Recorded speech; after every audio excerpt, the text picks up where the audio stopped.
Hello, it's Wisconsin Wine Guy. I'm back again with a no frills, no thrills wine review. As always, these are wines you can find on your everyday shelves of the grocery stores, liquor stores, and wine shops in your area. Not all, but some wine shops in your area. And I like to give you just a simple approach. Whether I like it, it goes thumbs up. I recommend it, highly recommend it. Give it a try. Three quarters or halfway, it means, it's okay, just maybe not for me, but let your palate be your guide. And thumbs down, get that wine out of here. So tonight is going to be a real treat because we are going to Italy, more specifically the Trentino area of Italy, and we're doing the brand Roscato. So we have Roscato Smooth, we have Roscato Dark, and we have Roscato Sweet Red, which is, we'll talk more about that. Don't let the word sweet fool you, okay? We'll talk more about that when we get to it. Now, here's what's so unique about these three Italian wines. We're going to be venturing off into uncharted territory for some people who like to drink Italian wines or may not be familiar with Italian wines. And most they probably know Pinot Grigio, and they probably know Sangiovese, or let's say Chianti. But there's such a plethora of grapes, that they used to make wine in Italy, and we're going to be diving in some of those now. One of the grapes I'm going to mention tonight, I had my first introduction to that grape maybe like 9 years ago. It was fantastic, and I'm glad that some wines are still being made from it independently and in blends. So we're going to start first in with the Smooth. So the Smooth, look at my notes here. These are non-vintage. So the Smooth is going to be a blend of a grape called Teroldego and Merlot. Now you know Merlot, but you don't know Teroldego. And these are indigenous grapes to that area. And let's give it a pour and see what we got here. Wow, look at that color. I mean, just coming out of the bottle, we're talking about a nice purple color. Wow, so we got this one first.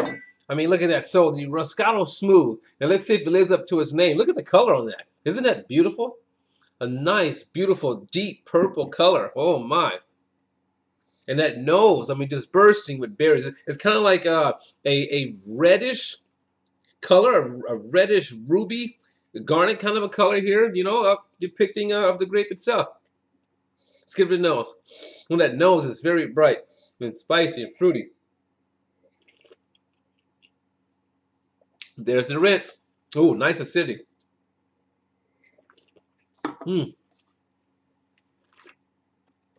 All right. Wow. That's a wonderful mouthfeel. I'm not giving a rating yet. We got 3 wines, 2 more to do. 1 down, 2 to go. Our next is going to be the Dark. Again, non-vintage wine, Roscato. The Dark is a blend of Teroldego, Lagrein, and Merlot. I mean, 2 grapes again. You don't know. I mean, get out of the rut of just drinking grapes that you're familiar with and try something new. So, Teroldego and Lagrein and Merlot. So both of these wines have Merlot as part of the blend, but then there are 2 grapes that most of us never even heard of. All right, so here we go. Let's go with that one here, and that nose again. Check out the color on this one. So we're talking a darker color. It almost looks more like the Merlot in this one here. Just very dark and purple, inky purple. Wow, nice. There's my rinse. Down for the taste. Wow. Let's evaluate these 2. So between the Smooth and the Dark, the Smooth with the Teroldego and the Merlot, again, it lives up to its name and being nice and smooth, nice acidity, nice berry, nice spice. It has 12 months in cast barrels, I think it's a pretty good wine, pretty solid wine.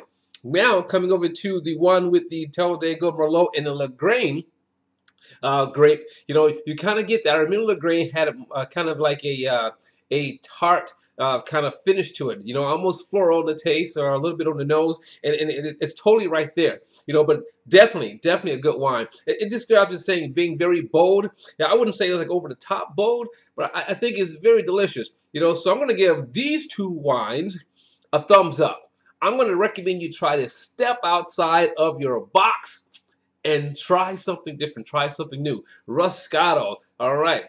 Now let's move on to our last wine. Remember I said to you, this is, don't let the word sweet fool you. This is a Moscato that says Rosso Dolce, the sweet red. Don't let that word sweet fool you. I mean, sometimes you don't want to put semi-sweet or semi-dry. You're just going to say sweet. But if you're familiar with Lambrusco, okay, now all Lambruscos aren't sweet either. Some are dry. But if you're familiar with Lambrusco, you kind of get that right here, that feel. And we're gonna find out. That's what I think of when I think about this. Woo! Listen to that fizz. Did you hear that? So let's get that poured into the bottle, into the glass here. Non-vintage again. Again, uniformity in the colors. Now let's tell you the grapes. This is Crotina, Teroldego, and Lagrange. Okay, 2 of the grapes actually all three unfamiliar grapes to some. All right, so now with fizz in the glass, you don't pretty much want to swirl, but I want to swirl so I can smell more. Oh my gosh, that just smells wonderful. I mean, berries, subtle floral. Let's taste. There's the rinse. Now for the taste.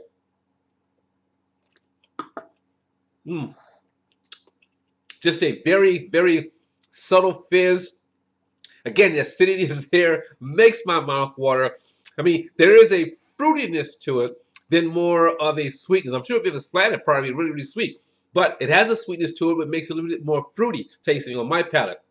I think after, gobbling down or drinking down, a bunch of heavy, dry, bold wines, having something like this is very refreshing. And also it's very friendly. So I guess you know where I'm going with this, right? I'm going to go with the Moscato Dolce Rosso, a thumbs up. All right, so that's triple thumbs. 1, 2, and I only have 2 thumbs, so 1, 2, 3. Triple thumbs for the Moscato line of wines. There's the Moscato Smooth, the Moscato Dark, and the Moscato Rose or Dolce Rose, sweet red. Now, here's your Wisconsin wine guy saying, as always, let your palate be the guide. I always have a great time presenting these wines and tasting these wines. I hope you find something you enjoy. And hey, if you're familiar with any of these wines, do your comments down below. I'd like to hear what your opinions were, and let's have a discussion.